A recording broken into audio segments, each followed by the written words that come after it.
in Kenya. Exactly, because we make fun of them having HIV on the front page, but you can see they are really advanced in how they're tackling the issue. That's as far as Uganda is concerned. Into Tanzania now, kwenye gazeti la Mwananchi, Warioba wataka mambo manne katika katiba mpya.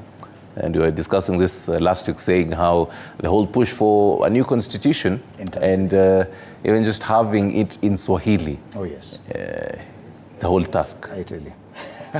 Still in Tanzania, let's take a look at the Citizen. Tour operators matters transport. Tour operators protest service levy burden. Tour operators say they intend to stop collecting government fees from tourists on the grounds that they add up to their annual turnovers, thus attracting hefty service levies imposed by local authorities. Oh, yes. And yes, that's...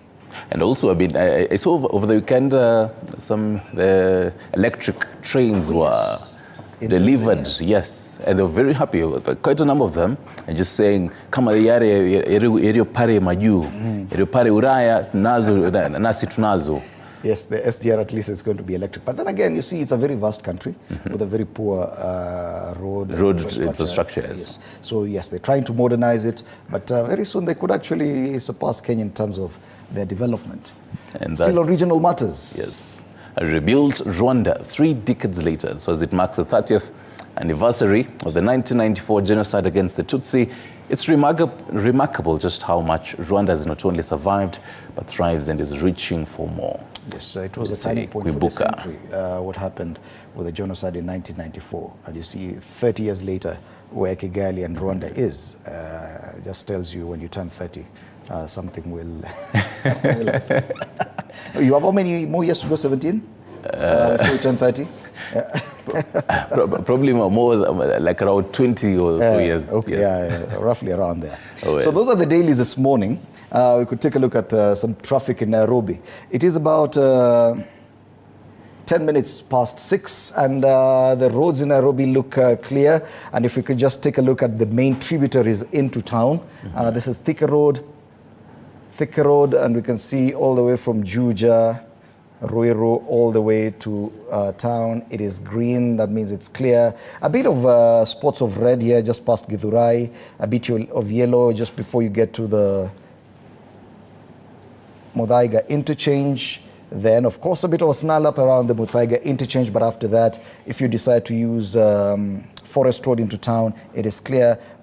If you decide to use Muranga Road into town as well, it is clear. So at least as far as Thika Road is concerned, that's clear. Kiambu Road into town, yes, all the way from Vindigua, green, all the way past the bypass, past Karura Forest, DCI, onto that interchange at Pangani. It is clear so far. A small snarl up there as caused by the bottleneck where Kiambu Road meets Thika Road. There at Pangani, and after that, if you choose to go with Muranga Road into town, it is clear. If you choose to go with the Forest Road, what is now called the Wangari Maathai Road, it is also clear. The other major tributary into town, I think this is, no, let me show you. Let's take a look at Mombasa Road, and this is Mombasa Road all the way from View Mall, that's somewhere in Syokimau, all the way past ABC, past Capital Center and into town, past the National Stadium as well. Everything is new. So far, so good. Okay, and that is as far as still Mombasa Road, just getting into that. Yes. Mombasa Road and other big roads there. So yes, so far so good. I'm looking for Jogoo Road and. Yes. Probably have to zoom in. All right. Somewhere. In fact, we have the map a bit wrong if we have it round this way. Yes, and we have Jogoo Road here somewhere. Jogoo Road should be somewhere here. Yeah. Yes, Mombasa Road, so far so good. Next Gen Mall all the way into town. And if you look at Langata Road, yes, past Bomas of Kenya into town. It's green so far. And that interchange at the T-Mall roundabout, so far so good, all the way Bagathi Way as well, and Nyayo Stadium is also good. Yes, we have Jogoo Road, and there's a bit of a snarl up around here. This should be just before you get to the St. Stephen's Church roundabout, and after that a bit of a snarl up just before the Nairobi City Stadium, but after that even Landis Road looks clear into town, so So far, so good. Around Gikomba, at least as of now, nothing to report. Yes, the roads are clear at 12 minutes past 6. 13 actually. But then with the cold weather and the rains that have been there over the weekend, the rains and the roads might be looking different. As the day progresses, some of the roads have been hampered with, so that might probably be changing. But speaking of which, let's take a look at how the weather looks like. Right here in Nairobi, 18 degrees Celsius, so they say getting into the day, chances of seeing the rain might be getting into the afternoon, but before that, before 10 a.m., right now all the way to 10 a.m., expect temperatures as high as 21 degrees, and after that, getting into the midday, there are chances of some not even light showers, but then they say some heavy downpour, getting in as high as 90% into the night. Before that, just between the day, when you're probably at work or just before the sun sets, precipitation of as high as 80% and also 70%, just ranging there between or from 40. The chances of it raining will be increasing as the day progresses, from 40 all the way to about 80%, with temperatures as high as 22 degrees Celsius. So probability of it raining today in Nairobi and its metropolitan regions are probably high into the night. It was raining, so the whole pattern of it is it will probably be raining into the morning, and then it just settles down. Some very jua inawaka proper. But you know, when it rains at night, and then it rains at night, or early in the morning, it causes a lot of traffic. Yes. So yes, if at all you can get to work earlier, you should. If you can leave home earlier. Oh yes. Yes, because it's been raining overnight. Yes. All right. And before we even get to the papers, allow me to take a look at what is happening today on our diary. First off, the health crisis. So the Kenya Union of Clinical Officers is expected to have a debut today. So the meeting place will be at Green Park, and then head to the Ministry of Health, and later SRC, Salaries and Remuneration Commission offices, then head to Parliament, and then to Council of Governors offices. So this is around in the morning hours. So if you probably be using some of these roads of the Green Park terminus, do expect some slight probably traffic snarl up around there, because, well, there might be, again, as we've witnessed before, the chase between the medics, the striking medics, as well as just the police trying to calm the situation down. So that might be the case.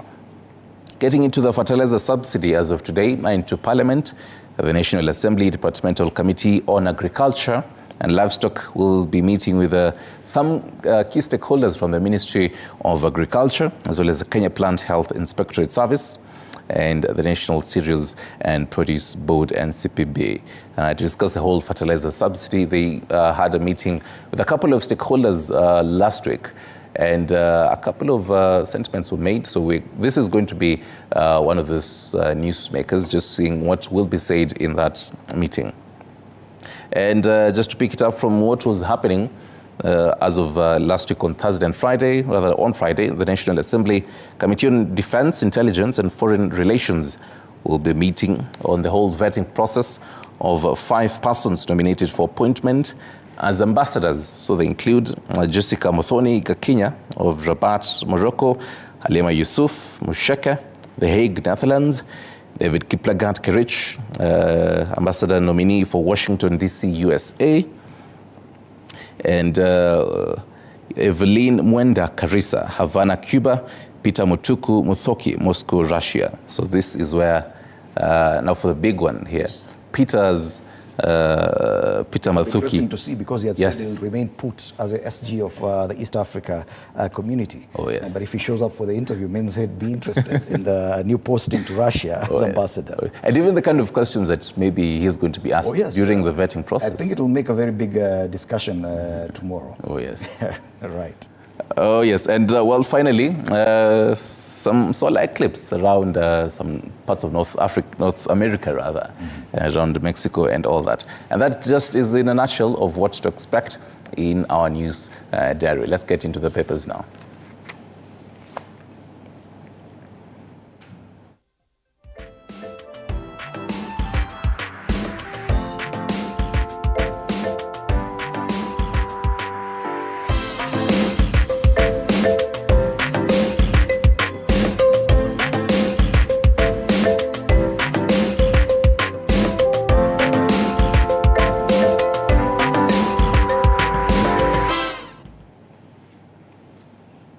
start off with the Standard, where they talk about the cost of being Kenyan. That's a big headline on the front page of the Standard. When everything seems to go up from birth to death, Kenyans will now pay more, not only to be citizens, but also to sustain themselves owing to the increased cost of acquiring important documents like birth and death certificates, national identification cards and passports. It's a story that's been extensively covered on pages 2 and 3 of the Standard, and they've actually listed all the payments there, from even NSSF, PAYE, SHIF, affordable housing levy, and how much you were left with after that. Other costs citizens must contend with, including the national ID card, which previously was free, but now you'll have to part with 300. Replacing lost ID, previously you paid 100 bob, now it'll have to be 1,000 shillings. Death certificate, it was 50 bob. Now even in your death, you have to pay 200 bob. Land search from 500 to 2,000. Replacing a lost logbook from 2,500 to 10,000 shillings. And so on and so forth. That's on page 2 and 3. The cost of being Kenyan, just how much you have to pay as a Kenyan, just to exist in this great country of ours. I tell you. Mambo yanachemka. The other story given prominence on the front page, and it is the biggest discussion. The president finally broke his silence on the doctor's strike, and his assertion is, let's live within our means. That's Ruto's plea to medics. He says, I know we have a situation with our doctors and interns. I want to implore them that it is important for us as a nation to agree that we must live within our means. We cannot continue to spend the money that we do not have. And the question many people are asking, coming from the headlines that we saw on Friday, that umbrellas for State House were bought for about 3 million shillings. Oh, yes. And there was carpets, a smartwatch for over 645,000 shillings. And so when you say we live within our means, what exactly are you saying? Who exactly are you addressing? Is it we leave our means when it comes to doctors, but everyone else can live large? What exactly is he saying? This will be the biggest discussion on State of the Nation. Do stand by for that. Other highlights on the front page of the Standard: neocolonialism price Africa will pay in the climate change fight. The rush to secure carbon credit deals in Africa by Western entities resembles the historical scramble for the continent. And if you want to understand more about climate change and carbon credit deals, I think you should read the Standard on pages 6 and 7. More highlights on the front page of the Standard. On the top strip, Raila gets AU job boost in West Africa tour. Yes, the president is just returning from a whirlwind tour of a number of countries in West Africa, including, was it New Guinea? Yes. Guinea. He was in Ghana, and then, then he went to Guinea and a few other countries. I saw on Twitter someone was actually following the path that his aircraft took, and at some point it disappeared. It went off radar. Okay, at least the website he was checking didn't show where the plane was. And he continued tweeting and said, we cannot find the president's plane. Guys were like, hey, you're joking. Then after about 15 minutes, he said, yes, it has landed. On the front page, genocide 30 years after the massacre. That's on the international pages, still focusing on the 30-year anniversary of the Rwanda genocide. In business, importers shun SGR over costs as Tanzania bolster their SGR plan. In Kenya, it's stuttering. And finally, school games, Machakos roars to life. And you flip the page, the paper, to the back page. Oh, what a missed chance in EPL title race. Liverpool's Premier League title chance was dented by spectacular goals from Bruno Fernandes and Kobe Mainoo, who snatched a 2-2 draw for Manchester United yesterday. And as Arsenal, once again, we say thank you. Asanteni sana. Kama kuna siku Man United wanahitaji makofi. Congratulations, Manchester United. You did a great job. 7 more games to go. Arsenal wako kileleni juu ya meza pale. 71 points. 7 more games to go. 7 more matches to go. I remember last year, the last season, a time like this, you were about 7 points ahead. And right now, well, it's just a point ahead. No, we're actually tied on points with Liverpool. Yes. Just a better goal difference. Yes. Anyway, that's the Standard today. Right. On the Daily Nation, it's been a moment since we saw the photo of former President Uhuru Kenyatta It's actually, when was it? Was it on the front page of some of these papers? Has to be months ago. And finally, he is here. Uhuru's political traitors. And they quote what the former president said, as well as Dagoretti North MP Beatrice Elachi. They're calling it matters betrayal. Former President Uhuru Kenyatta has rekindled the politics of betrayal in the country after launching a scathing attack on unnamed traitors in the political scene. This comes as Azimio leader Raila Odinga, who he backed in the last polls against his then deputy, President William Ruto, started working with Dr. Ruto, who is even spearheading his bid for the African Union Commission chairperson seat. That is on page 6. On the top scroll, we can't afford to pay you, Ruto tells doctors. And on pages 4 and 5, you'll read that can't pay, won't pay, where Ruto dashes hopes of the striking doctors, where, just to quote him, I want to implore them that it is important for us as a nation to agree that we must live within our means. But who really is supposed to be living within their means? On the right scroll, anniversary 3 decades later. There is on page 3, according to Chris Erasmus, a correspondent who recalled his assignment 30 years ago. I can just really trying to even imagine covering all those months of all that massacre. It changes you completely. On the bottom, matters education. Neglect by state leaves education sector in private hands. And they have a photo on the bottom scroll of dilapidated Kandao Primary School in Kirinyaga County. Students there using a mud-walled classroom are falling and endangering the safety of pupils. And they say 70%. Education CS Ezekiel Machogu has admitted that close to 70% of children in Nairobi attend private institutions. So where are what's happening to the 30%? On the back page of Daily Nation, they talk matters rugby. Well, as much as the front, or rather the top scroll is matters advantage, Arsenal as Man U holds second placed Liverpool in the EPL. But matters rugby, fallen giants sink redemption in national championships. And by the way, Cabras won the Kenya Cup, playing against KCB in Kakamega. Wapigiwa makofi. Cabras. Yes. All right. KCB waliona Vumbi. Yes. Waliona dust. Okay, let's now focus on the Business Daily. And on the Business Daily, Kenya lifts a 4-year freeze on issuing mining permits. Mining Rights Board considering 400 applications, more than 1,500 applications submitted to the board. Kenya has started processing permits and licenses for mining and prospecting of minerals after more than a 4-year hiatus amidst growing concerns among industry players over the low pace of approvals. That's a very interesting story for those interested in matters mining.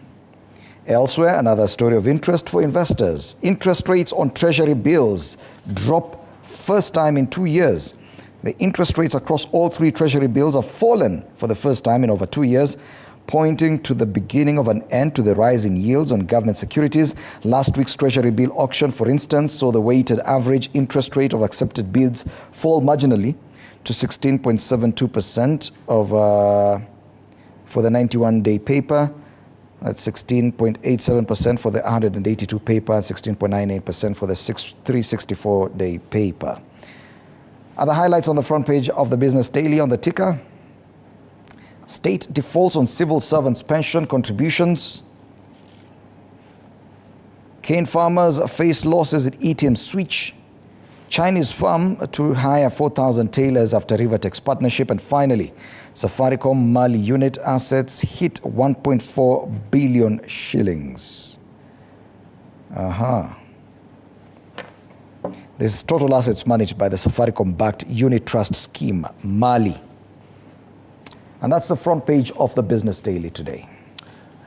I have no cash for doctors. Those are not my words, but the words of President William Ruto on People Daily. And he says, well, this is the whole standoff continuing between the government as well as the medics. In a move that could add pain to patients, adamant president tells medics to go back to work, saying his administration cannot meet their demands. And well, he was attending a Sunday service at AIC Fellowship Church in Eldoret yesterday. On the top scroll, transporters accuse Brew of chasing away their key jobs, and Parliament told that Kenya Breweries Limited has contracted foreign companies to offer those services. The third highlight on this front page, we are crippled, is according to the Lands team. It is on page 6. And finally, an advice to parents on the inside pages. Please help. My husband is too hard on our son. Interesting. Do you think dads sometimes are too hard on their sons? Our African fathers. Our African fathers. Yeah. It's relative being, when you say too hard. Yes. For some, I might come to your homestead and see, this is how your dad treats you? Well, that's actually even soft if you should see my dad. Because it reminds me back in, when you were young, or rather when back in primary school. I knew where you're going with that. Back in primary school, you tell, do you know my dad? My dad can even beat your dad. You'd pride ourselves in... because you'd really pride yourself because your dad was this, this person that you adored and, all that.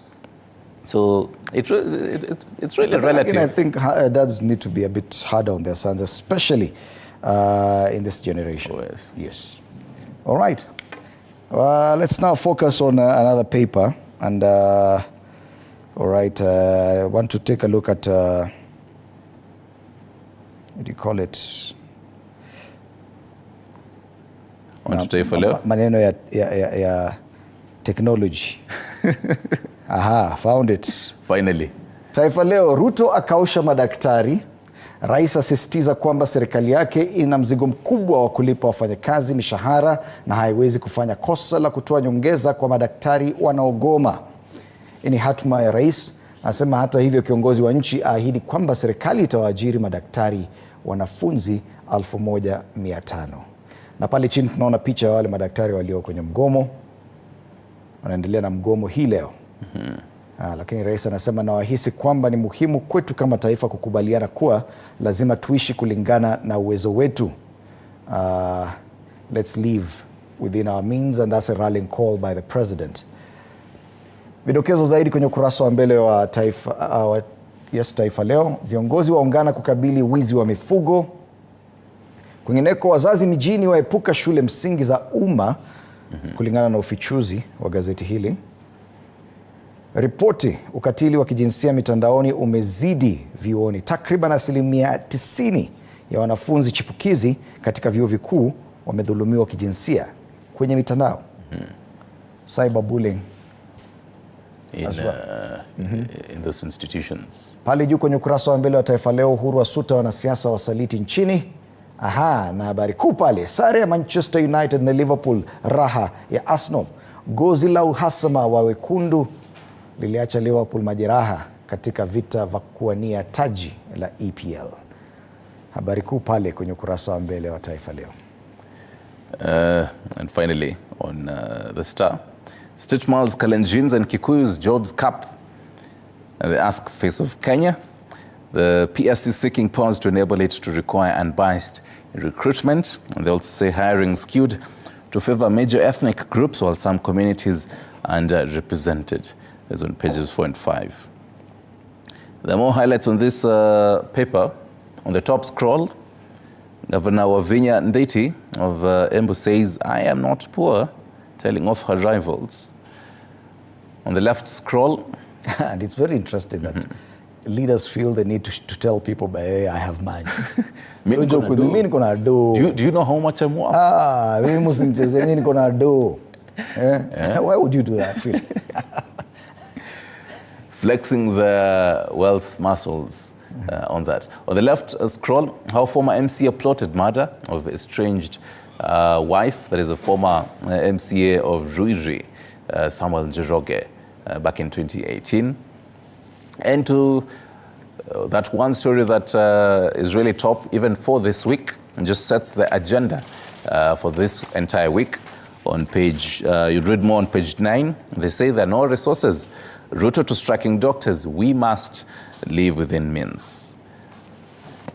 And an op-ed there by Peter Njenga, Popol, sure path to an energy access. But that is the front page of the Star, and takes us to the caricatures for this morning.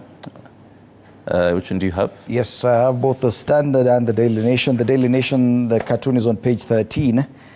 And it talks about government's extravagance. Yes, coming only a day after the president asserted that we have to live within our means. This cartoon here on the Daily Nation talks about government's extravagance. And these are pigs.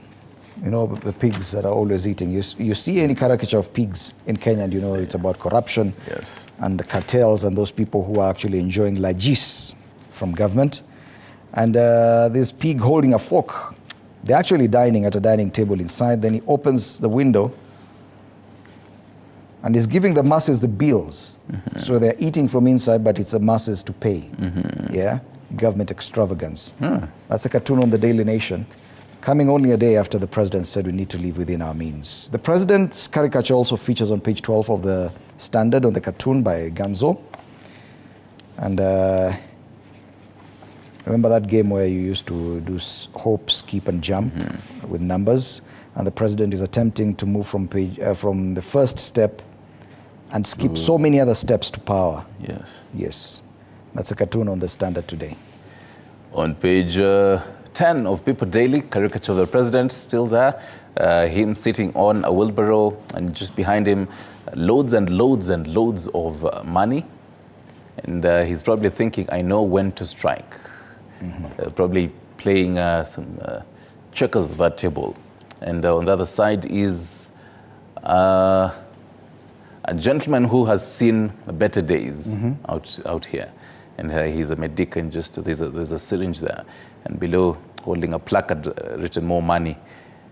And for the president, 2027 elections. That's probably when to strike. Yeah. For now, there's no money. But in 2027, that's when he'll say, okay, fine. We can actually take a look at what... Ulikuwa umesema nini? Those are the cartoons today, of course, most of them focusing on the president's assertion that we need to live within our means. It will be the biggest discussion even on State of the Nation today. Do stand by for that. And yes, if we could just have that poster of the guests we have today. Yes, that's a panel. This morning, Samuel Pogisio, former ICT minister, Philip Kisia, former Nairobi City Town Clerk, Kipruto Rapkirwa, former Agriculture Minister, and the Honorable Dr. Mumbingaru, former MP, East Africa Legislative Assembly. They form our panel this morning, and you don't want to miss that discussion. Be part of it through our social media pages, on X at TV47 News, and on Facebook, TV47 Kenya. The main discussion, we need to live within our means. Are you feeling it? We need to live within our means. Are you living within your means? That's what the president is saying. That and a lot more. But later on the show. Later on, we get into matters health, as we do every single Monday, with Daniel Nyongesa discussing matters uterine fibroids and just getting to know how many types of uterine fibroids are there and what advancements in medical treatment have been experienced, and how do you know that you have uterine fibroids before you actually get a checkup. Stick around for that conversation at around 8 a.m. Oh, yes. Well, after that, we'll get into matters first aid to the whole tail end of the show. Okay. And just getting to understand if you're bitten by a snake, or even as an adult, if you probably get choked by anything, what do you need to do? Oh, yes. You're watching Morning Cafe. Time for us to switch gears and take a look at some few top stories before we get into the discussion. Do stand by for that.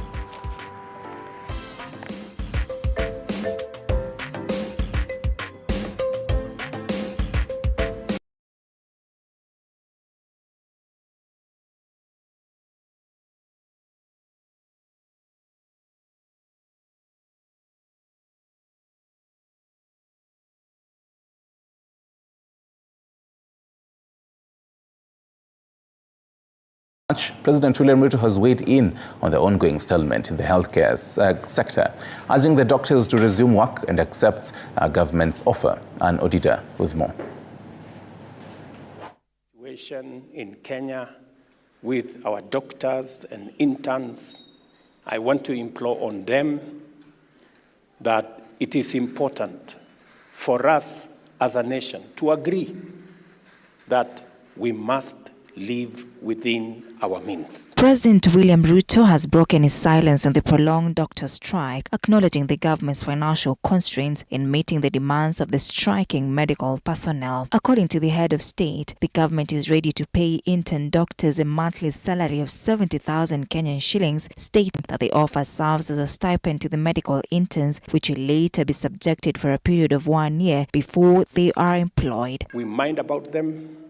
We value the service they give to our nation, but we must live within our means. The resources we have are only sufficient to pay 70,000 shillings for intern doctors. It is not a salary, it is a stipend for only 1 year. The head of state says that the government is currently spending 47% of its revenues on salaries against the recommended 35%, highlighting government's commitment to reducing the national budget, which is aimed at aligning expenditure with revenue. We are spending 1.1 trillion shillings every year to pay salaries and wages. We are going to reduce our budget from 4.2 trillion down to 3.7 trillion so that we can live within our means. Despite assurances of efforts to resolve the impasse, negotiations between the government and striking doctors have hit roadblocks. KMPDU Secretary General Davji Atela, while responding to President Ruto, said that the implementation of the 2017 CBA must be acted upon. Nandi's Senator Samson Cherargei, while weighing in on the matter, echoed President William Ruto's sentiments, urging doctors to accept government's offer and go back to work. We want to ask the doctors and nurses and medical practitioners, kindly go back to your jobs. We can scale the stairs as we do the CAM in resolving in return to work formula na tufanye CBA. How do we speak if you're still in the streets? So I'm asking the doctors, please go back to your work. Do not allow the patients to die in your hands because of your decisions. KMPDU on Friday announced a scheduled demonstration slated for Tuesday, April 9, even as the Kenya Union of Clinical Officers, KUCO, reaffirmed that their strike, which has entered its second week today, is still on. Ann Odida, TV 47. On a sad note now, and at least 4 people have been confirmed dead after a bus rolled at the Nithi Bridge Black Spot along the Meru-Nairobi Highway on Sunday noon. County Rescue Services Manager Alex Mugambi said several injured passengers have been rushed to various hospitals. The bus, which was coming from the Maua area in Meru County, had 39 passengers on board when it allegedly developed brake failure. Chichi Josephine now tells us.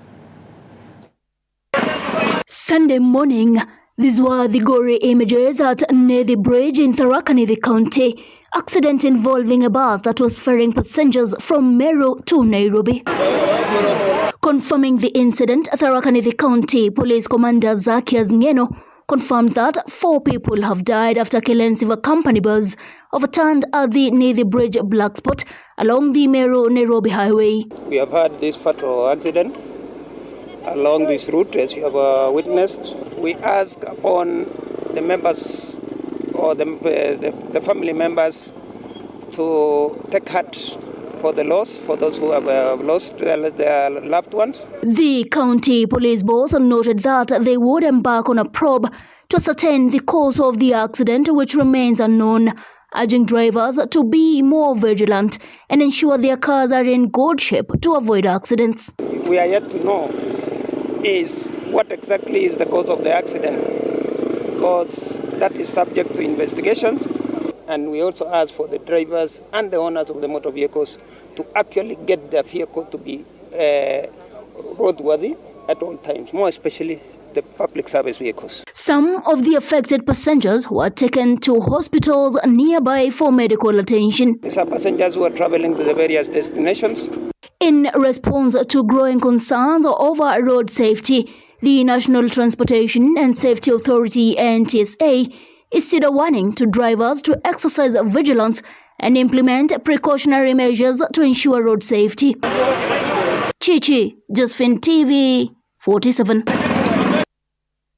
On the same breath, the National Transport and Safety Authority, NTSA, now says more than 1,200 people have lost their lives on Kenyan roads between January and April 3rd this year, increasing the number significantly compared to last year's same time frame. And as Mike Kagongo reports, mental health among long-distance drivers has been attributed to major causes of accidents recently reported in the country. NTSA says the Northern Corridor has a high accident rate, which is why there are so many fatalities there. In addition to leaving thousands of others with permanent impairments that serve as a constant reminder of their near-death experience, road accidents have caused enormous anguish to many families across the nation, leaving children orphaned, others widowed, and entire families without their primary provider. According to the damning report from the National Transport and Safety Authority (NTSA), 1,213 deaths were reported on Kenyan roads between 1st January and 3rd of April 2024, compared to 1,146 in 2023, representing an increase of 67 fatalities and an increase of 5.8%. The latest data from NTSA also shows that as of 3rd of April 2024, pedestrians led in fatalities at 445, compared with 379 recorded last year. The majority of the fatalities were pedestrians, followed by motorcyclists at 283, passengers at 259, pillion passengers at 103, drivers and pedal cyclists. NTSA Programs Director Samuel Musumba says fatality numbers increase with the rise in cases of mental health amongst long-distance drivers, leading to unexpected accidents day in, day out. But we still do the same mistakes that you saw somebody who did that and actually died. We cautioned the drivers that right now it's raining. Roads are very slippery. You can't see very well, so just be careful. When you have a driver who is healthy mentally, then you automatically have a happy driver and you finally have a happy customer. Speaking during long-distance truck drivers and operators in East Africa training on road safety here in Nairobi Sunday, Officer commanding the Axle Load Enforcement and Highways Unit Senior Superintendent of Police John Gishohi said compared to overloading cases, careless and overspeeding cases amongst the drivers also attributed to rising numbers of accidents in the country. Sometimes the driver could be fatigued, sometimes the driver didn't observe the traffic signs. Others maybe maybe there could be the condition of the road or the condition of the weather. Safety first, safety last. It's with you, the driver. I mean, you are the main road user, so first of all you should be aware of the asset you have. The primary causes of accidents and injuries were also identified as drunk driving, failing to wear seatbelts or helmets, and pedestrians crossing the streets unsafely. Hizi ajali zimekuwa zimeshuhudiwa hii wakati, nitasema ni fatigue. Mtu ameendesha gari kwa muda mrefu, hajapata nafasi nzuri ya kupumzika, so unaona ile akili yake inakuwa iwezi kafanya kazi vizuri kwa sababu akona ule uchovu. NTSA warned school heads allowing their school buses to travel past stipulated time frame, cautioning that the law will take its course. Mike Kagongo, TV 47, Nairobi. A family in Nyatwere village, Homa Bay County, is reeling in shock following the tragic death of 3 of their kin who were electrocuted to death. The fatal incident occurred when 2 brothers who were trying to save their sister-in-law who was electrocuted while hanging of clothes to a hanging line connected to a roof, which electric currents was flowing through due to wire that was left naked touching the roof. Mwege William with more details on this. Grief and shock is what greets you at his home, which has lost 3 of their family members to an unfortunate incident that claimed the lives of 3. The 3 include 2 brothers, that 1-year-old Elijah Ochieng, 35-year-old Isaiah Onyango, and their sister-in-law, 30-year-old Lavenda Otieno, who were fatally electrocuted. Huyo shemeji wangu hakujua ya kwamba kuna umeme ambaye inakimbia kwa hiyo paa ya nyumba, sababu hilo kamba alikuwa akianika nguo kila mara. Kwa bahati mbaya kulikuwa na chemichemi, manake mvua ilikuwa imenyesha. Wakaenda wakamsaidia, kujaribu kumsaidia, walikuwa na mguu mtupu. Kwenda kushika huyo shemeji wangu, basi mwingine akaanguka. Wa pili tena kuja kujaribu kusaidia wenzao, pia wakaanguka. Sasa wote 3 wakafa mali moja. Blamed for the loss of the 3 lives is an electrician who is accused of leaving a naked wire that touched the roof of the house where the hanging line was attached to it. The incident happened as Otieno was hanging clothes before being electrocuted, with the 2 brothers coming to her aid only to meet their death. Ni yule tu ambaye alikuwa anamfanyia wiring, ndiye alifanya jambo, ndiye alitenda makosa, manake wakati alipokuwa akifanya wiring akawacha waya umeme ikiwa imening'inia kwenye paa la nyumba. Na hilo paa la nyumba kulikuwa na kamba ya kuanika nguo ilifungwa kwa hiyo paa la nyumba kwenda kwa mti nyingine. There's somebody who had been contracted to come and do wiring. And this is a quack electrician. And then he did some shoddy job. As a result, there was a lapse. Confirming the incident, the area chief Jacob Adienge attributed that the incident could have been avoided, alleging that the said electrician was not qualified enough to handle the task given. Any sort of wiring, matters of wiring, we should engage professionals, those who are licensed and those who not only licensed but qualified. Area residents have been cautioned against hiring unqualified personnel for such tasks due to the danger it poses to human life, even as investigation into the incident commences. Moige William, TV47. 20 people from Chegilet village in the North Keyo constituency of Elgeyo-Marakwet County have been admitted to Iten Referral Hospital, while another 20 received treatment and were discharged after consuming poisonous milk. Among the affected, 13 are children, 18 are men and 7 being women. Confirming the incident, Michael Kibiwot, who is the county chief CEC in charge of health in Elgeyo-Marakwet County, stated that the condition of the affected individuals is not severe and the samples have since been sent for examination and evaluation. However, the minister hinted that the 40 individuals arrived at the hospital complaining of stomach pains and diarrhea, urging residents to be cautious when purchasing products from shops. Karibu 40 hivi waliletwa hospitali baada ya kuugua kufuatana na kitu ambacho tunafikiri ilikuwa kunywa maziwa ambayo hayakuwa mazuri, na wakaletwa hapa hospitalini Iten County Referral Hospital.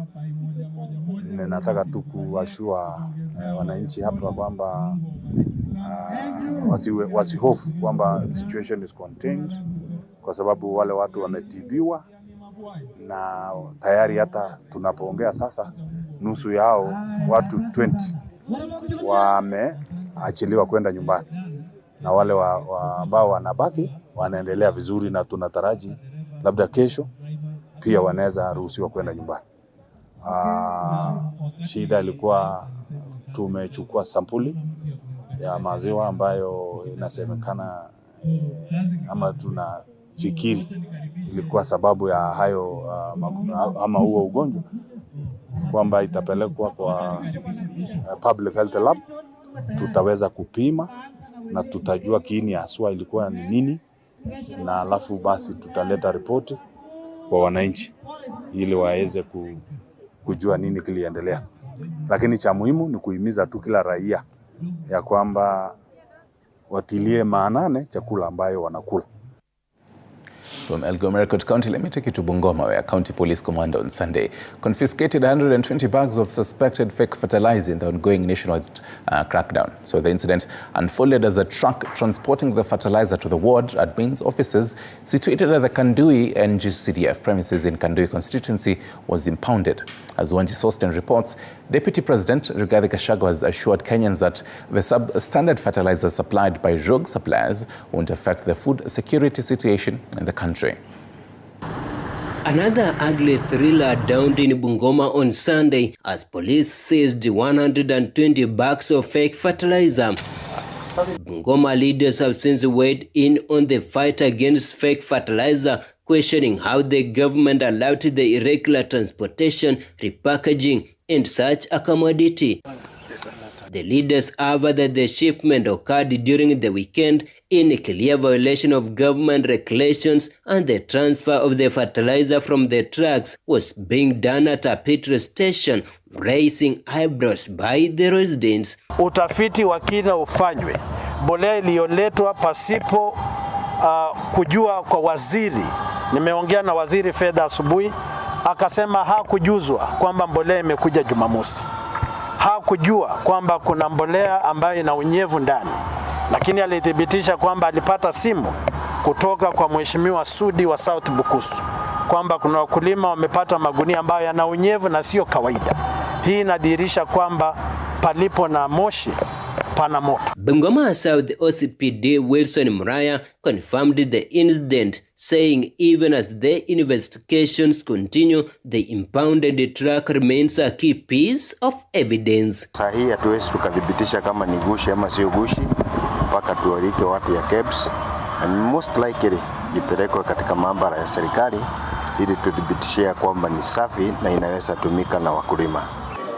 Meanwhile, the deputy president has condemned the distribution of substandard fertilizer to government stores, saying police detectives will arrest persons involved in the scam. In a rejoinder, DB Kashagwa said that the rock suppliers delivered a consignment of 50,000 bags of the substandard fertilizer, putting the fake suppliers on the radar. The issue of the reported fake fertilizer is a small issue because the quantity involved is negligible. You know, in an exam, 70% is A. This comes in the backdrop as detectives have since summoned several officials from government agencies responsible for handling the distribution of fake fertilizer. The first group to undergo questioning included representatives from the Kenya Bureau of Standards and Suppliers. Those from the National Cereals and Produce Board are expected at the Directorate of Criminal Investigation headquarters in Kiambu Road for grilling on Monday. Wanji Sostin, TV47, Bungoma.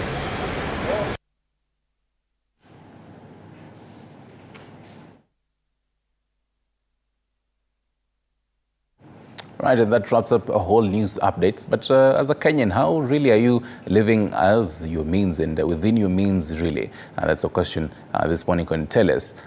Even as the president really urges Kenyans to live within their means. A conversation coming up on State of the Nation with Fred Indimuli, the panel, a full panel. The Monday's panel is right here with us. We're taking a short break. We'll be right back with Fred. Fred? All right, thank you so much, Stanley, and good morning to you. Time for us to take a look at the state of the nation, and you can see my panel is full. Samuel Pugisio, former ICT Minister, Philip Kisia, former Nairobi Town Clerk, Kipruto Rapkirwa, former Agriculture Minister, and Dr. Mombingaru, a former MP, East Africa Legislative Assembly. They are here. The big discussion today, we need to live within our means. That after the break.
Welcome back. You're watching Morning Cafe on TV 47 with me, Fred Indemuli. Time for us to take a look at the state of the nation.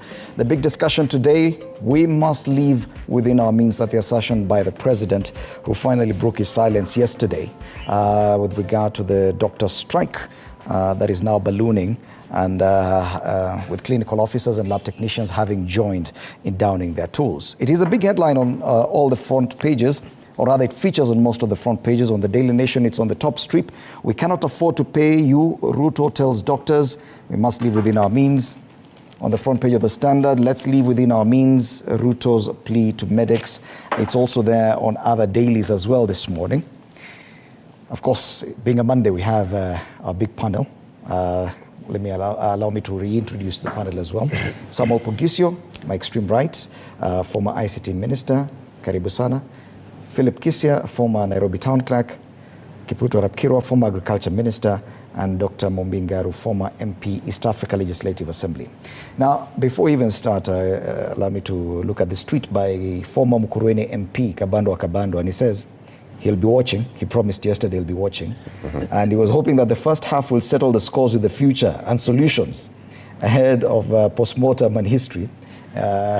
He's perhaps suggesting that we need to get solutions and not just look at history and postmortem. But then again, Bwana Kabando, if you're watching, yes, the panelists are here and we'll be addressing that as well. So the president finally broke his silence, and he says we must live within our means. The government had already offered 70,000 shillings per month to the interns. This is way below what they were expecting and what was captured in the CBA of 2017, which is way above between 150 and 200,000 shillings. And he says that is what we have. We need to live within our means. Now, the question that arises is this a new realization that as a country we now need to live within our means? Because looking at some headlines last week, we saw a lot of opulence in government, talking about procurement of umbrellas for State House at 3 million shillings, a smartwatch at 645,000 shillings, and some carpets at more than 500,000 shillings. And one wonders, where is this realization that we must begin living within our means coming from? Let's start with you, Bwana Pogisio. Do you get the feeling that it's a general understanding within government that we must be living within our means? Or did that statement by the president take you by surprise? Thank you very much. I think, first of all, we must understand the context within which the president is saying live within your means. It's more like saying do as I say, not as I do. And so it is in the context of the interns and the striking doctors. And so this is a typical silo kind of living, where, this is a silo for doctors, but don't touch us, those of us in this other silo. So yeah, I do believe that it's not a new realization, because it's not really a realization. We've already seen the contrasting pictures of live within your means, and you're allowed to be extravagant, and you're allowed to be opulent. And so, yeah, I mean, it's about time that that became the reality of the whole country. It should have been the slogan for the president from the very beginning of his leadership. Should have been a realization, because he ran on people's, what you call people power, or you'd call it mwananchi power. And he addressed the issue of bottom-up, and he promised Mama Mboga and Boda people that they will be in this government. So that should have been from the very beginning how you budget. You budget bottom-up if you wanted to do that properly. So no, I do agree that this is only in the context of the doctors. Otherwise, I think life continues as normal. I wish we could now say, although give credit to the president, because he now realizes actually that the amount of money budgeted in his budget was a bit ambitious, and now he's willing to cut it back so that we can live within our means. But I wish everybody could start to live within their means. Okay. And it is indeed true that there's a proposal now to cut the budget estimate to about 3.7 from an initial 4.3 trillion shillings. But is it a genuine conversation that we're having? Because we've seen, and if we could go back to some of the dailies even sometime last year, we've seen that even the budget for state house and renovating state lodges shot up by almost 1 billion shillings. And one wonders, are we having a genuine conversation? If at all what the president is suggesting is a pursuit or a direction of austerity, are we having that conversation as a country? That yes, if it's austerity, then everyone should understand that we must live within our means. Bwana Kisia. Thank you, Fred. First of all, let me pass my condolences to the families who have lost their beloved ones in Tharaka. Bridge. We lost about 4 Kenyans.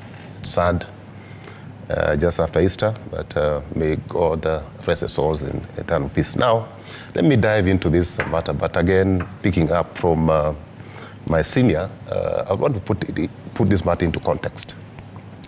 First of all, I think we have a president who thinks Kenyans are fools, okay? That we have no brains at all. In fact, Mr. Ruto, President Ruto, is treating Kenyans with contempt. He's forgetting that he's leading a nation full of brilliant people. And as Mheshimiwa said, I mean, at least he's now being a bit more realistic to appreciate that the fact that you can't, prepare this budget we call incremental budgets, you just wake up and you say we can roll out a budget of 4.3. Of course, now he has put it down to 3.7, which is still a bit unrealistic. But anyway, because if you look at Kenya Revenue Authority, I think it collects about 1.2, 1.3 billion.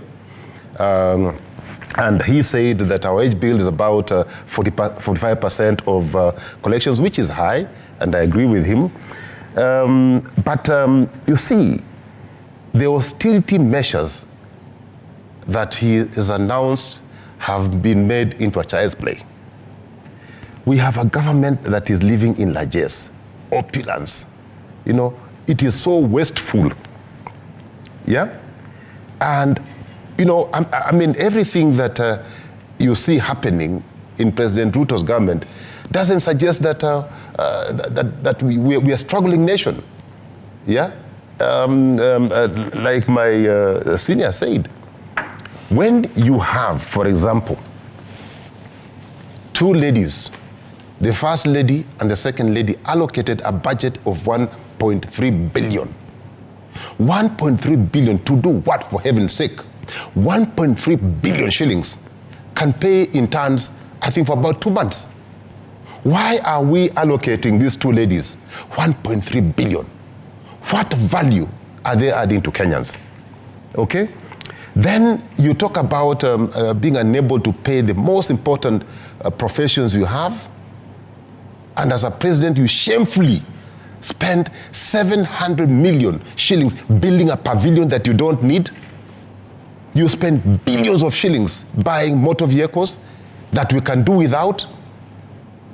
Here we have doctors who you want to pay, you want to pay $500 without shame, and you are spending millions of dollars on foreign trips that make no sense.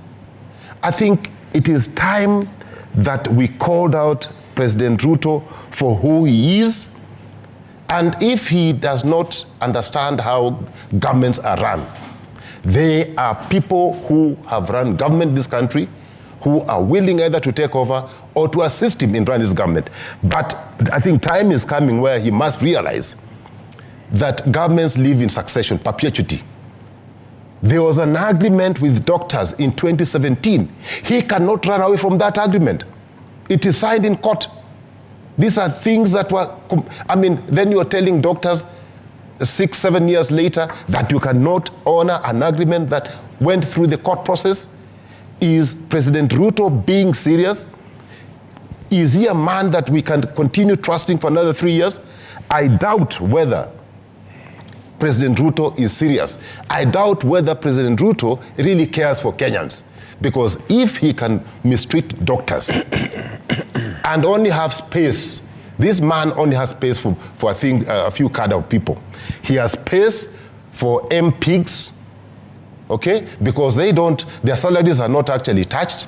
In fact, in this budget, they have added another 2 billion to cushion themselves from, from the challenges that all of Kenyans are facing. So when on one hand you're adding taxes to Kenyans and you cannot cushion them, you are cushioning yourselves. And President Ruto has not spoken on this particular matter. Why is President Ruto making a mockery of Kenyans? Where are the two ladies? Especially, I want to call out Madam Dorcas, who spent thousands of millions of shillings calling for prayer. What prayer? The prayers that we need are prayers for this government and President Ruto to see the light. We don't need prayers. Prayers for what? We actually need action. We need prayers so that President Ruto and his team can stop treating Kenyans with contempt. Okay. But Bwanakiro, the assertion by the president, especially when it comes to the wage bill, is genuine. We cannot be spending 45 or 47% of our revenue collections on the wage bill. Definitely, that is a conversation we need to have. Well, I do agree with you, Fred, and thank you for this opportunity. Kabando, former MP Mukurweini, said that we give solution to the problems afflicting our nation. First of all, the human resource audit that I've always insisted have been proven right from time to time. The other day it was said that there are ghost workers in State House, and I think yesterday they said there are ghost workers in Parliament. And also in many counties, there are ghost workers. So the people we are paying 45% of the collectible revenue as part of the wage bill is partly because we have not instituted good manners in our system. Human resource audit is so important in any country or in any institution because it allows you to match the skills with the jobs available. It also allows you to understand how many people do you have and how many people do you need in that particular department for purposes of efficiency and synergy. So anytime we fail to go to the bottom of the problem, get what human resource audit is all about, then we are not serious. The last time I heard government talk about human resource audit is more than 15 years ago, or perhaps even more than that. So we want to understand what is the workforce in Kenya? What are the skills that we require? Finally, are we really paying people what they deserve, like doctors and so forth? So for the president to tell us yes, to give us just mere statistics without serious background, is to say the least, is just making a mockery of the institutions and the collective intelligence of Kenyans. Kenyans are slightly more intelligent than they were some time back. And today, anytime you question or you give us a statement that has not been properly thought out, you're actually telling us you don't take us seriously. The second issue, Fred, is the wastage that we've seen. You've just alluded to yourself that there are many, and we saw in the media last week, a lot of things that were bought either at the county level or at the national level, things that really do not require any urgent measure. The seat that was said to be over 800,000 in one of the counties, a seat is just a seat, whether it's like the ones we are using. I don't think they are more than 50,000 in terms of the cost. And a seat is a seat. You sit and you do the job. It is not the seat that works in an office. It is a person seated behind that particular desk that needs to do the job. So that kind of understanding is something that tells you this is a government that preaches water but drinks a lot of wine. And on the other thing is that this regime has done taxation without thinking deeply about the impact of what taxation is going to mean and the impact of that taxation. For example, the provision of health services in this country, almost 30 to 35% is provided by faith-based organizations, whether it is the AGC Church with their collaborators from abroad, whether it is the Catholic and all other faith-based organizations. Now, the other day I saw in the media, and I saw in some of the notices given by the Minister for Interior, for a doctor to go to Tenwek, for example, they used to pay something like 10,000 shillings, because these doctors are not coming on benefit basis. These are people who volunteer to come and give us services here in Kenya. Now they have raised that to 200,000 shillings. And if somebody is not coming on any monetary or any salaried position, they are coming like they are giving back to the community, and you are taxing them. You're actually telling those organizations, Kenya is not the right place, and that's why many are going to Rwanda. Even some are going to Egypt, because the collaboration between the church here and somewhere else is now failing.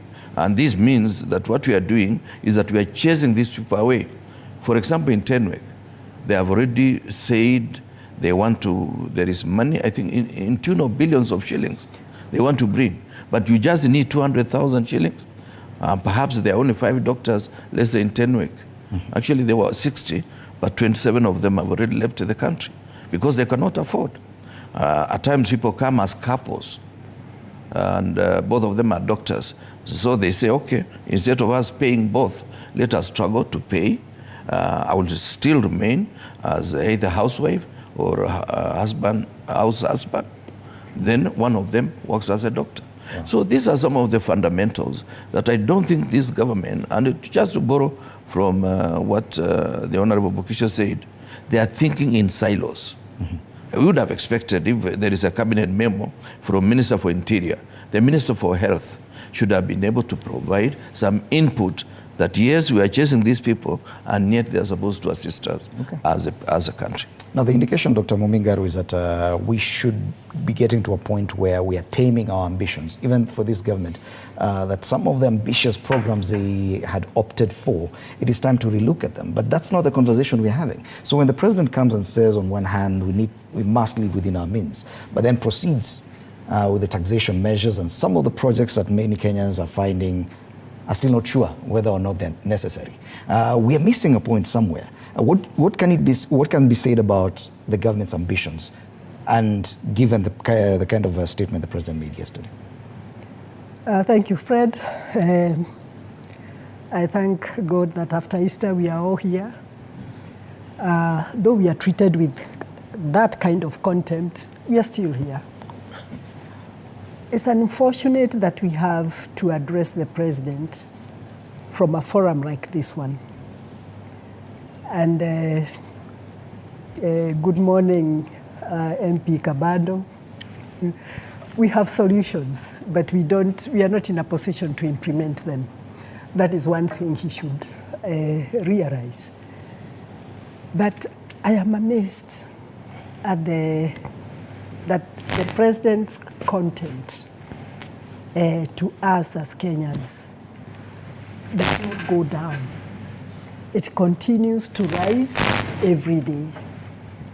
I remember that running a government is not an easy thing. But he looks at doctors, and health is one sector that you don't play around with. You don't. Education is the other one, that you really need some serious people to sit down. We have 2 great people here who sat in cabinet and they can tell you there are areas that you don't touch. But the president has been contemptuous from day one. And talking to doctors like that is normal. And whether we want to look at that as the only thing we have to address, we can't do it without getting outside the box to look at the other areas of consumption that we can compare and say, if he can do like he did in this department, then we will understand. You know, Philip has just talked about 2 offices that consumes billions of shillings. And those in government, I don't know what government is, because the last time those of us who knew what a government is, it was never a family affair. We have even an office of a first daughter that consumes and has a budget of about 1.7. Nobody talks about it. Nobody talks about it. So we are talking to somebody who is contemptuous of everyone. We have an office of a lady in the Prime Cabinet office. And, you know, I'm just telling it. I'm saying it as it is. What is government? Is it what you think it should be, or are we dealing with another animal that is being presented to us? As far as I'm concerned, we are talking about a government that we know of how, but it's not the one we have. So he is talking to Kenyans with content. He doesn't know that training those doctors takes about 7 years. I don't know whether it has changed. And nobody is willing in the government that we have. So we can talk about what we know and what we have. The Kenyans and the Cyrus, he has praised all of us. I'm telling you, we just look at them, we hear him, and go back to prayers, not the Kasaran kind of prayers, or and say, God, please take us through this. Can this, the most sensible thing to do is for him to say, I didn't know it was this, and hand over, and call for help, and ask people who are willing to come in and help. I will tell you that the cabinet itself has cushioned itself. They have increased their allowances. Everybody else is doing it. Yes. So what government are we talking about? And if you look at some of the communication from this government in terms of austerity, I remember a circular last year from the head of public service with regard to foreign travel. Yeah. And they were to cut down the entourage by 50% of those traveling, including for the president. And I'm saying this because over the past 3-4 days, we've seen the president engage in some tours of West Africa. He was in Ghana and in Guinea-Bissau. And he included another stop in an island called Malabo off the coast of West Africa that was not in the initial communication of his travel. And you see some of the pictures coming from there, and you see the president, members of his family, 2-3 cabinet secretaries, including the cabinet secretary for defense, cabinet secretary for foreign affairs, the Prime CS, and another cabinet secretary. And the question is, when on one hand is this communication, and then you see the president adding to that communication and still talking about austerity, but the actions are totally different. We live in the information age where all this information is available to the public. So what should the public take, Bonapugisio? Let me just also, say a little bit about the contradiction in speech and action, and the fact that like I said before, do as I say, not as I do. That's the message. That's the message that comes out beyond anything else. Always keep that in mind. A doctor who smokes and he preaches don't smoke, and that's almost like do as I say, please don't follow me. I've seen people in this team, in this leadership today, who come out and show opulence and display total arrogance in terms of the way they speak to Wananchi, and make it look like this is a domestic facility being run. So if you want to go, you just pick up your friends and we go. It's truly like somebody said, a limited company. So I mean, you guys can, but even within a limited company. But let me come back to what you're saying. The whole issue that at hand, again, is the context of people called interns and how we are telling them live within your means. Question is, you're an intern for 1 year, okay? Only 1 year, okay? So surely, if you're getting $500 per month for only 1 year, when will you have prepared yourself to become a real doctor? What are you going to live? Which town are you living in? Which house are you living in? And what are you eating? And so on. So I think let's face it. The fact that these guys have already agreed on a CBA to do the things that they said they would do, it's a government, it's not an individual. And so when you negotiate with them, it is called CBA. It's collective bargaining. It cannot just happen that you announce one day. Go back on that. You cannot go back on that because it's a process to go back on it. It's not a pronouncement. It's a process. You actually involve court. You're actually involving parties and all that. Anyway, let me not at this particular time raise issues that are not very pleasant. But the truth of the matter is we need to have a government that accepts responsibility. That said, by the way, where we've reached now, we need help. Isn't that the conversation we should be having as a country?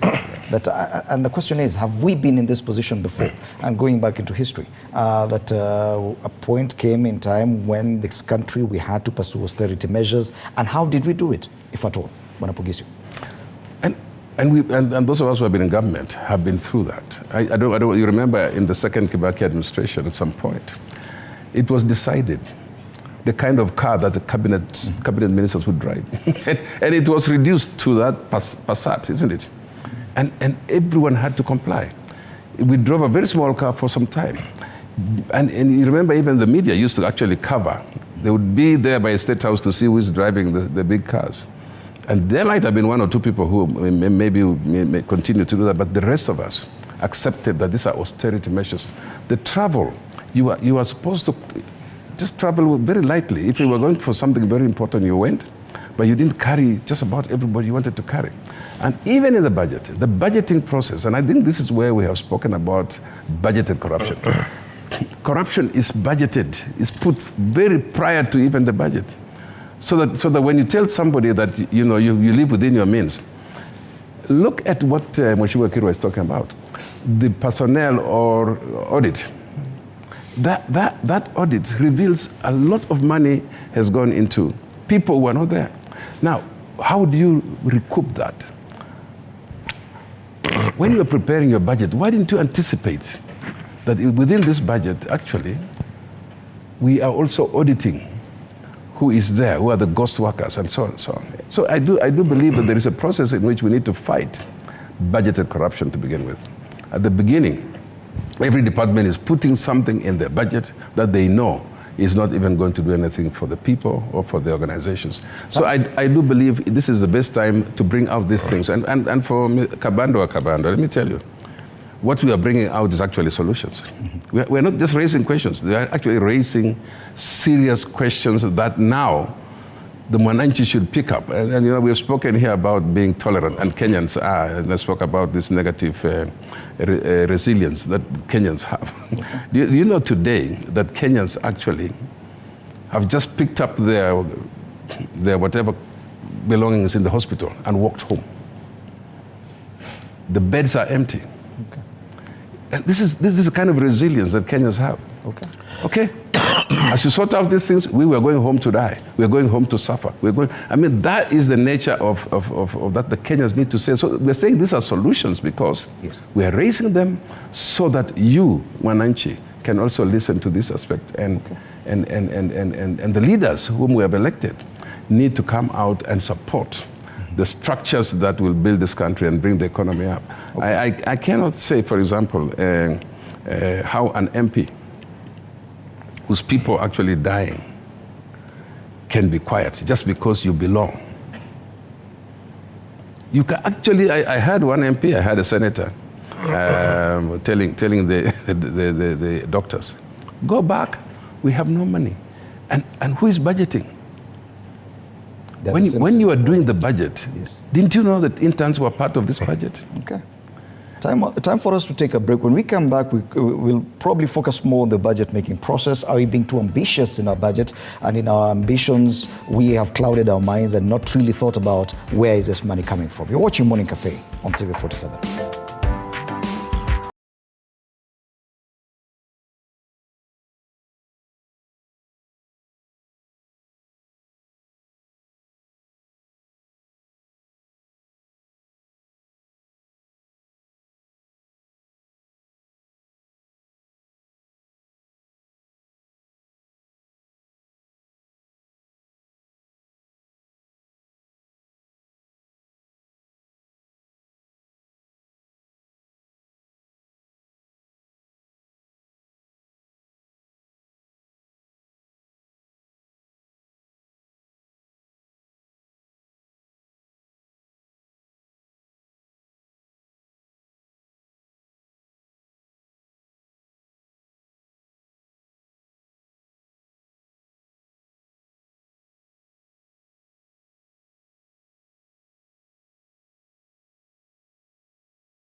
Governments. We've seen issues even about legal fees being paid in the millions, hundreds of millions for very simple court representation. And these are just some of the ways that counties and the national government are undertaking this pilferage of public monies. But coming back to the issue of budgeting, because that's the crux of the matter. We are at the point where we are carrying out the budget making process. The budget estimates have already been approved, despite the fact that the president says now we're going to reduce. The budget estimates have already gone through the first process in Parliament, awaiting other processes as well. And one wonder, if at all we're talking about austerity, we should be seeing it in the budgeting process as well. And according to, you mentioned 1.8, other sources say that we collect about 2 trillion shillings, meaning that anything else above that, we do not have, yet we continue to budget for it. Aren't we getting it wrong from the word go, especially in the budget-making process? Because we're looking at the way forward, what happens? How can we actually live within our means if we're not doing it in our budget? Fred, thank you. You know, when you see Kenyans being angry, like I am, it is because of the pain that we're going through. But that aside, before I quickly talk about the budgeting process that my president, the late Emeritus Mwai Kibaki and team put together, you know, a sound budgeting process, together with the Treasury. And most of those people are still in Treasury. I don't know why they're not being utilized. We have a president who has made a very serious policy statement that budgeting is going on. As you said, it has gone through the first reading. Okay, it was a process involving stakeholders. They came up with a budget estimate of 4.3 trillion shillings. A president, on a stroke of a pen, in a public baraza, reduces it by 15%. So, I mean, what was that 15% going to do? Is a big question that people should be asking. Now, and then Kabando talked about solutions, and we've all provided solutions, but I can tell you very quickly. President Uhuru once mentioned that we lose 2 billion every day on corruption. William Ruto was part of that government.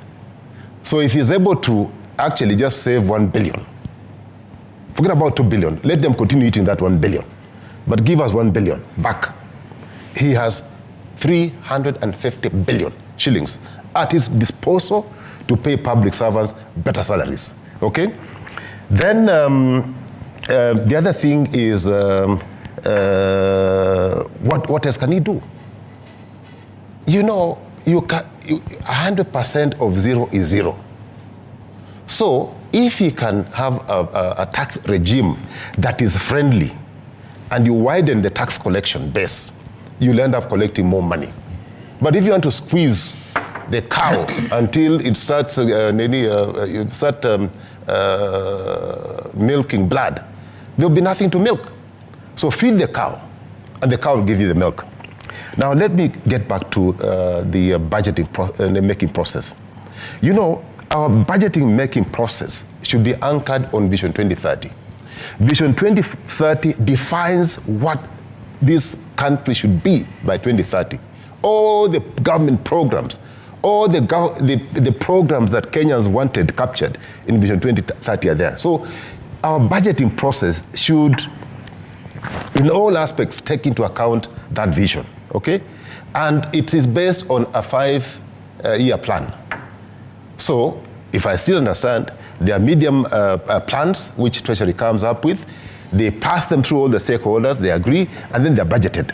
So one thing that probably President William Ruto and his team need to do is to stop this incrementalism that last year it was. Uhuru budgeted for what? 3.4 billion. I can do better than him without any facts. I can move it to 4.3. So what informs that figure? That figure can only be informed through science, can only be informed by looking at the vision that people agreed to roll out by 2030, and only programming what is in the vision. Don't get out of that vision, because then you get out of budget. Now, so I think just to, so that I can give my colleagues time also to contribute on that matter, I would urge the president to rely on people in Treasury.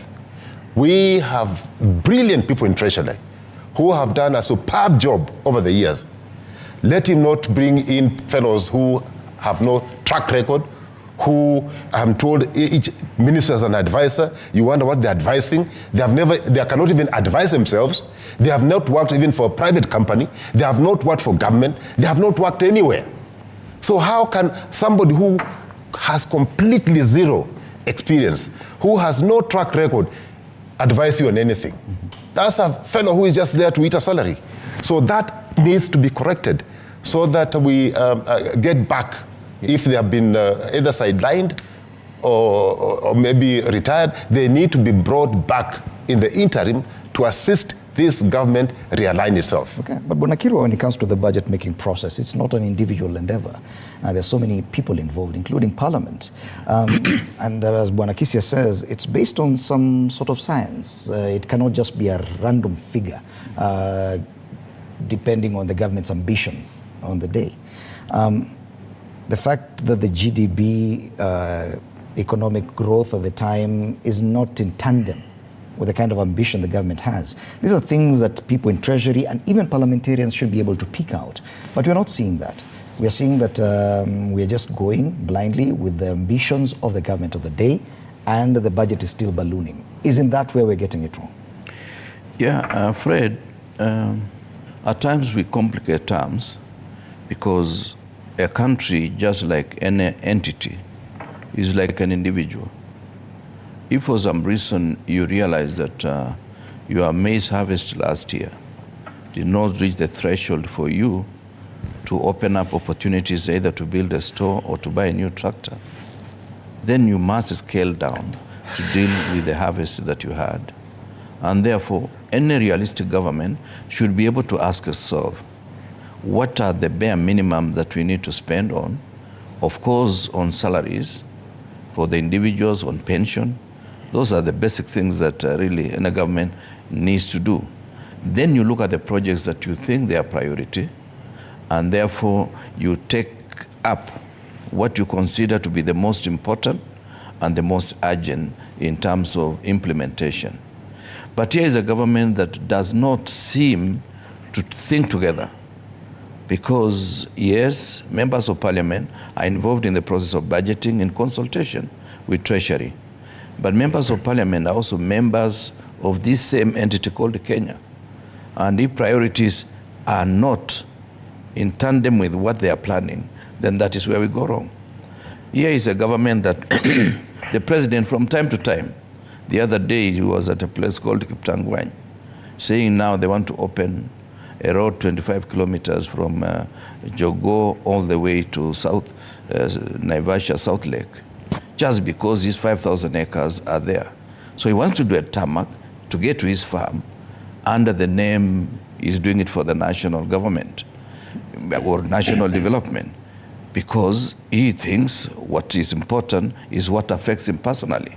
He does not realize that some of these projects, we must complete the projects that are already ongoing before we open up new projects. We are not saying Kiptangwany does not need the road, but what we need to do is that what was not in the foreplan should not be implemented until the money is available.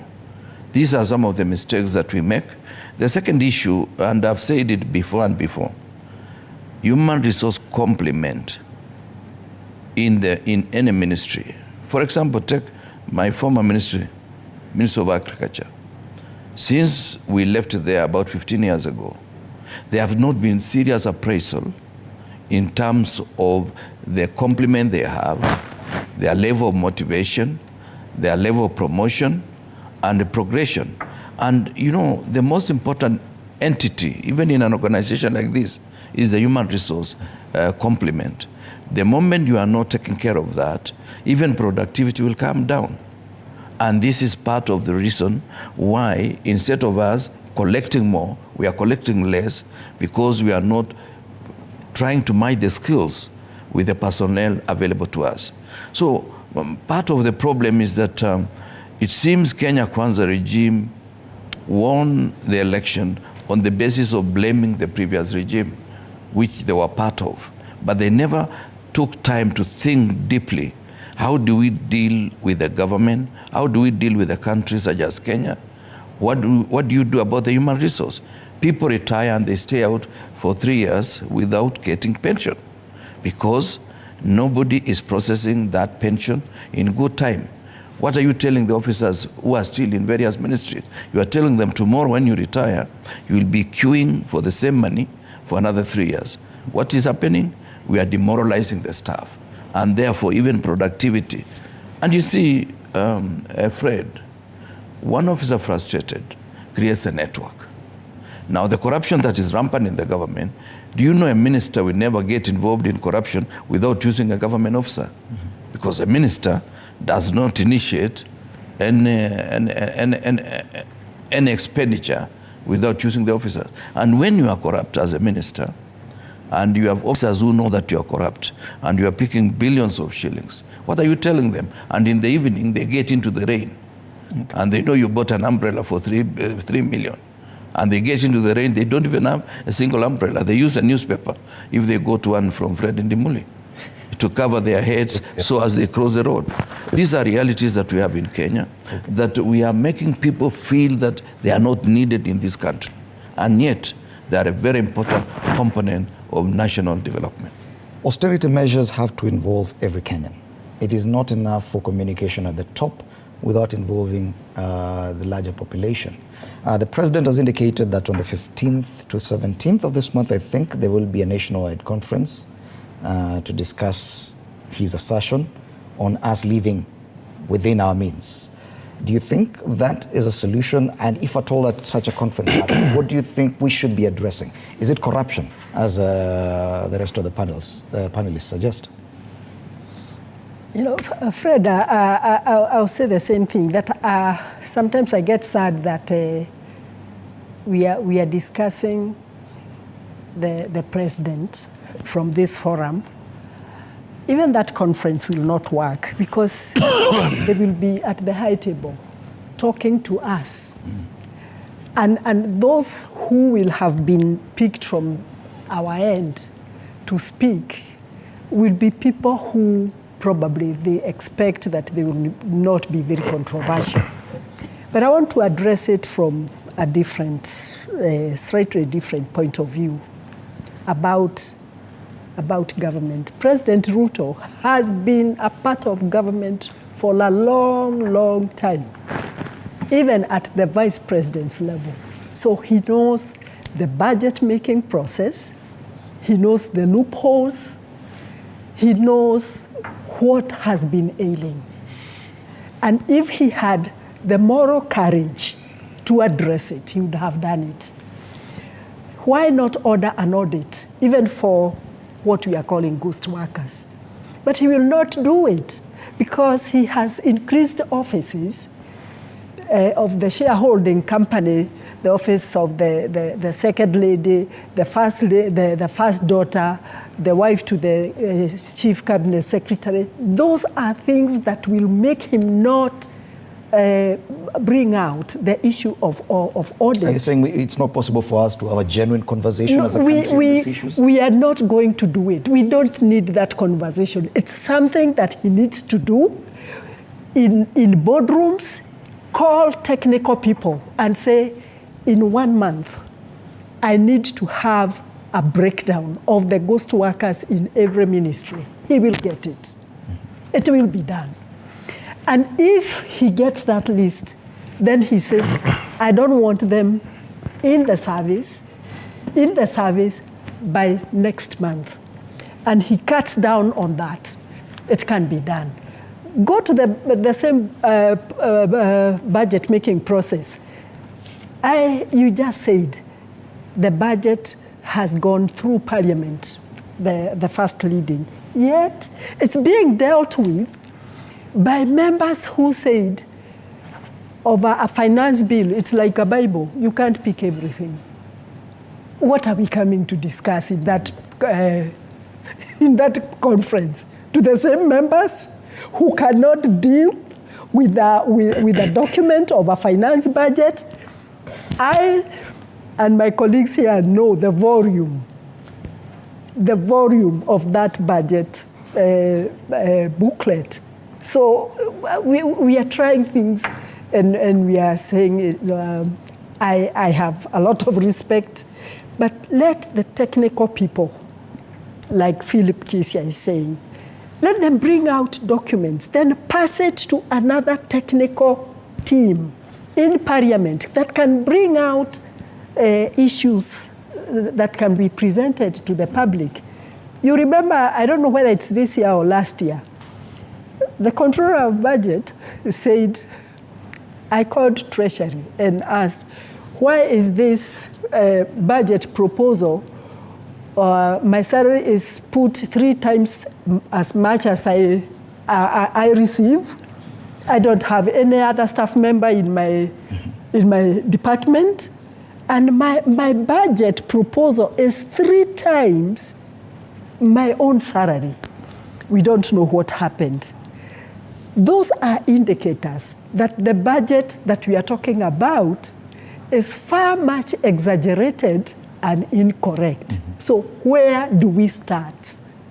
How are we going to address that document? It's not by calling a conference. No. From where I sit, let it go back to the technical people and let those issues be sorted out. Bring it back to a technical group in Parliament. Our colleagues here know in some countries, you cannot just be a part of the budget committee in Parliament if you don't have accounting experience in your background. I can pick South Africa, for example. You must understand that document. But in our country, the budget committee will heavily rely on who is a friend of a who. So that the budget can pass. I wish them luck, but as we wish them luck, we are hoping and praying that something serious must happen. And for me, from where I sit, being honest with myself and saying, you know, I've given up. I can't do it any better. Would be a better solution than the merry-go-round of conferences and press conferences But if we agree that it is a conversation that we must have as a country, if at all you're pursuing austerity or not, and not just having this disjointed communication from the president and his officers, then probably this suggestion of a conference Bonapogisio could offer such an opportunity, don't you think? That as a country we come together and we decide, okay, fine, we are pursuing austerity, and we all move as a country with that understanding that everyone is going to get a pay cut, or at some point we really need to work better in our budgets. Well, Fred, let me agree with that statement, for example, that it's useful to have a conference, okay? But then what is the conference? What's the objective of that conference? That cannot be done without the conference. I mean, austerity measures, surely, cabinet decided at some point, I think it was decided one time, that they're going to cut their salary, they're going to cut from the president, the deputy president, they're going to reduce their salaries. And when it reached to a certain level, I think it was the members of parliament, they say, you can't do that to us. It's very difficult to say it's to come to a conference when you have a divided house, when you have a house, for example, in parliament that just will agree with everything that you do.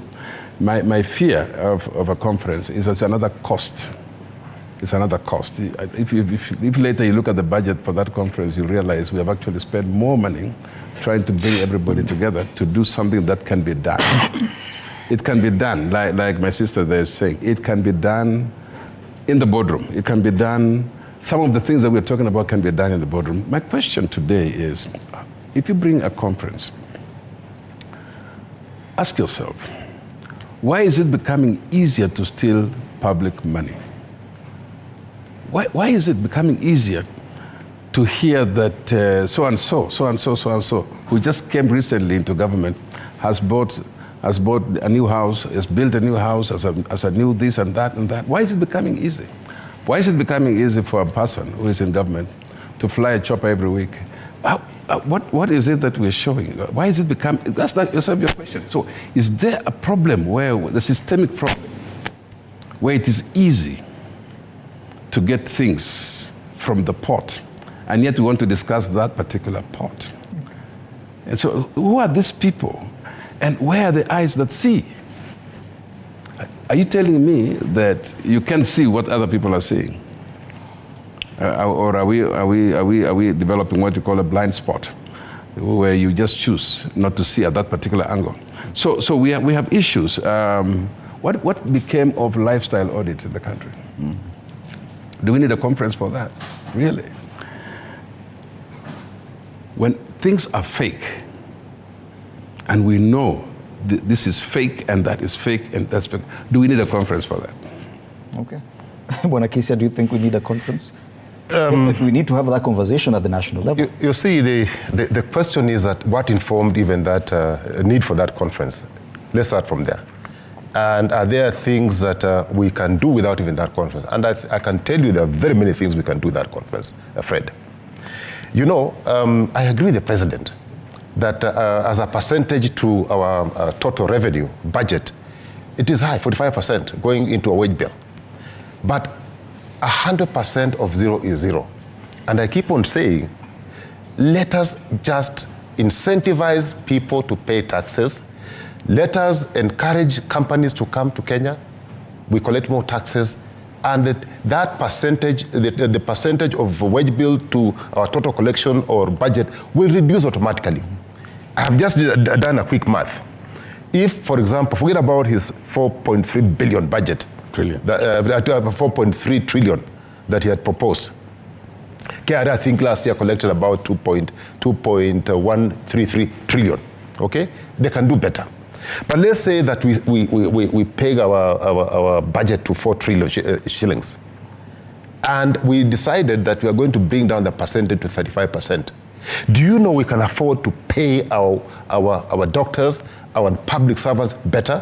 We can move the payroll not to from 1.1 trillion, but we can shift it immediately to 1.4 trillion shillings. So we'll pay our people better, we'll incentivize our people. And again, even when you talk about austerity measures, Fred, now, you know this principle of 80-20, okay? What is the logic behind punishing those small fellows who collectively don't mean anything? Why can't you punish the 20%, not even 20%? In Kenya, it's not even 80-20. In Kenya, probably is 95 to 5%. The people who should be taking the stick are those people in 5%, the cabinet secretaries, and so on and so forth, because they get so many other things for free that they don't even need salaries. Leave alone what they make on the sides, leave alone that one. But for this government to go for the small person, to go for the doctors, to go for teachers, to go for people who will not have an impact on budget, because even if you reduce by 100%, there's no impact. Go where there's impact. Now, finally, because I know we're running out of time, in my closing remarks, Fred, there is something that we are now not talking about. And I picked it up from my senior brother, Pogisho. He talked about fake.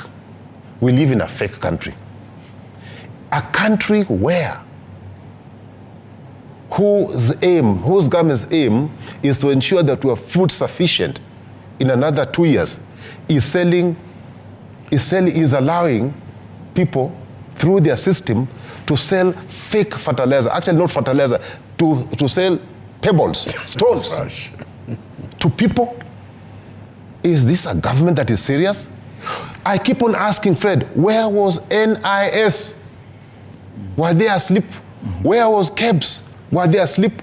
By now, if President William Ruto, and he's my friend, and I keep on saying this is my friend, because I cannot run away from him because he's misbehaving, he's my friend.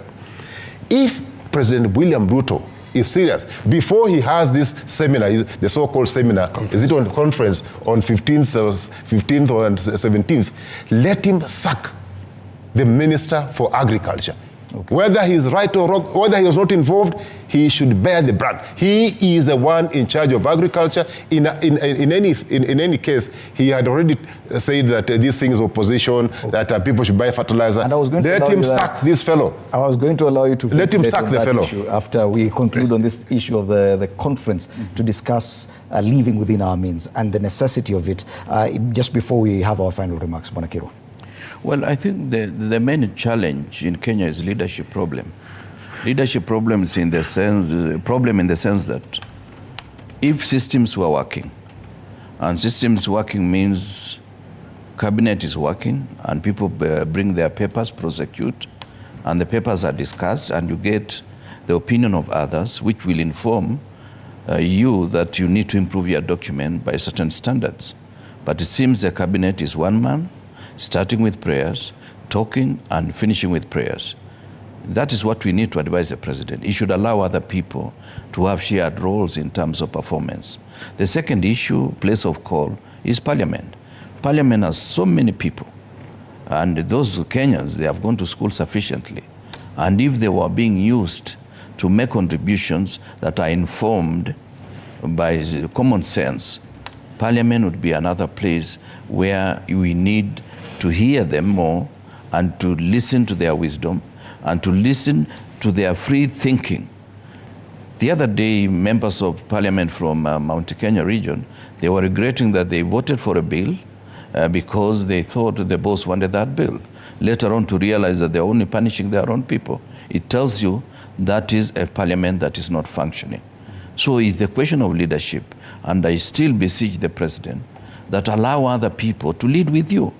You can actually do better by allowing other people to make mistakes, and those mistakes when they make, you will not be blamed on. But he's doing everything from just talking down on cabinet, saying they know less than him. Really, how can you pretend that you know everything, even in areas you have not specialized? Okay. I've done a bit of reading here and there. I've done a bit of courses here and there, but I cannot pretend that I know everything. Actually, the higher you go in terms of scaling the ladder of academia, the humbler you should be, because you will realize there is so much knowledge in this world that even ordinary people in my village know better than me. And as we come to the end of this session, there's something that has been happening, and we examined this throughout last week with the different panels I had. And it's the fact that as you make your final comments, you'll get about 60 seconds each. It would appear that so many key areas in this country are facing a crisis. When you talk about agriculture, that you mentioned with the fertilizer distribution scandal, education matters with the confusion that's happening in CBC and all this, security matters with the banditry attacks in northeastern, or rather in the northern parts of Kenya, which continue unabated, in the transport sector, with the continuing road accidents without a solution, and now in the health sector. Now, these are key sectors of this society: agriculture, education, security, transport, and health. This is very rare. It rarely happens like this, when all these sectors appear to be in crisis. And one may wonder, is it an indication of a lack of control? Should the president strike at this time? There have been calls for the president to actually crack the whip. Do you feel it's time? As you make your final remarks. It is time. But I think the president has decided to give a blind eye to what you are picking as a problem.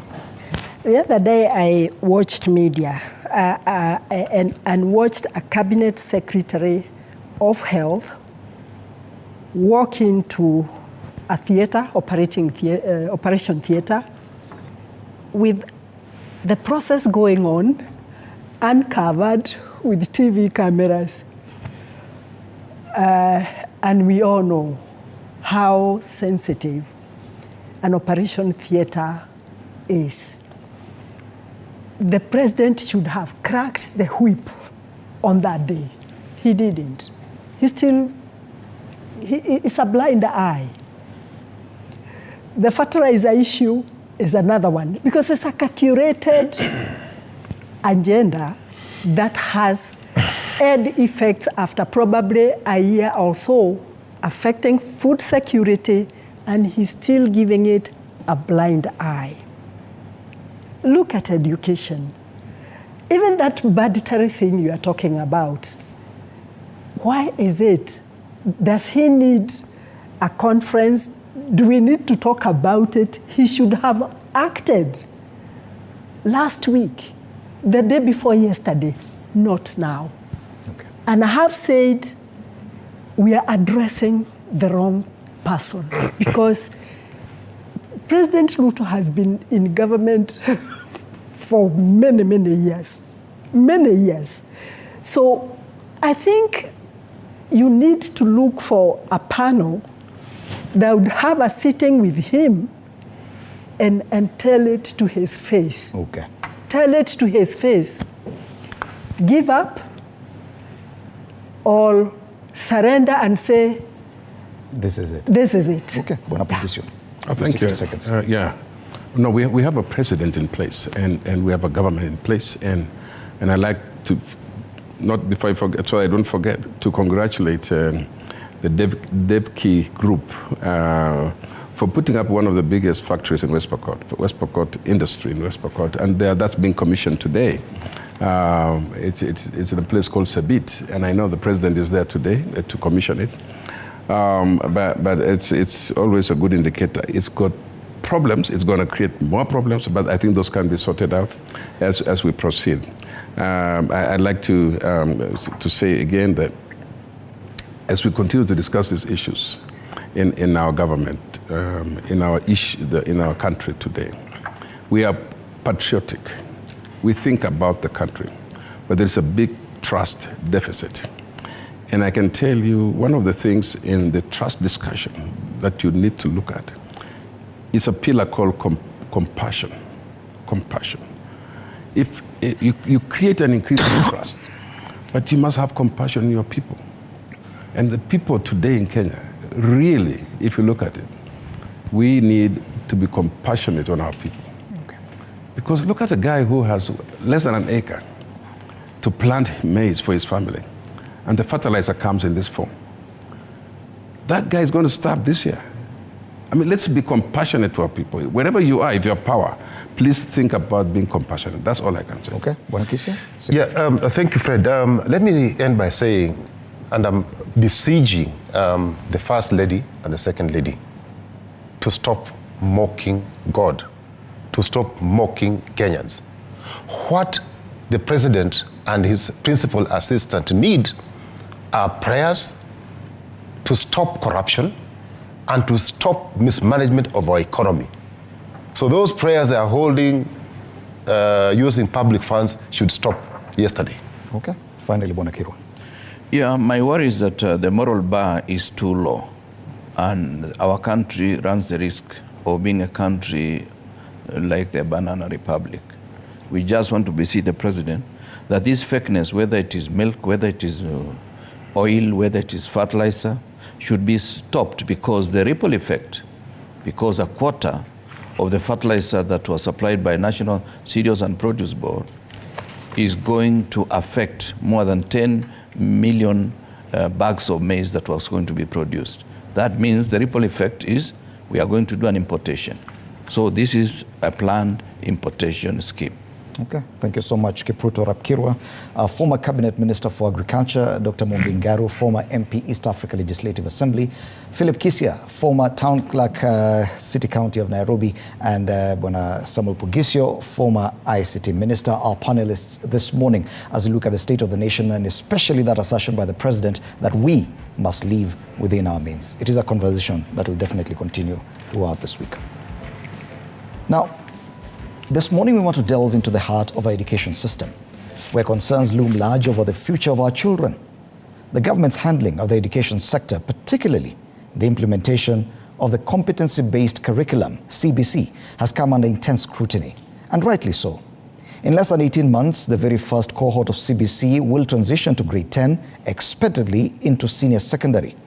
However, the path ahead seems mired in confusion and uncertainty. The lack of clarity from the government on how to prepare learners, parents, and teachers for this transition has left many skeptical and anxious. The junior secondary curriculum, designed to lay the foundation for senior secondary education, is shrouded in confusion. The intended pathways, STEM, humanities, as well as creative and sports, are yet to be clearly defined, leaving educators unsure of what areas to focus on. Now, this back and forth between the government and schools on even the number of subjects to teach has only made the situation worse. Adding to the chaos is a crisis surrounding the hiring of intern teachers to implement CBC. This, further coupled with the overall lack of guidance and support, paints a grim picture for the education sector. Now, caught in the crossfire are the helpless learners, forced to navigate a system they barely understand. As a society, we have to demand for clarity and accountability from the Cabinet Secretary and Principal Secretary in charge of education. Our children's future hangs in the balance, and we cannot afford to let them down. We cannot be comfortable in a space as a nation where nothing is taken seriously, where the expectation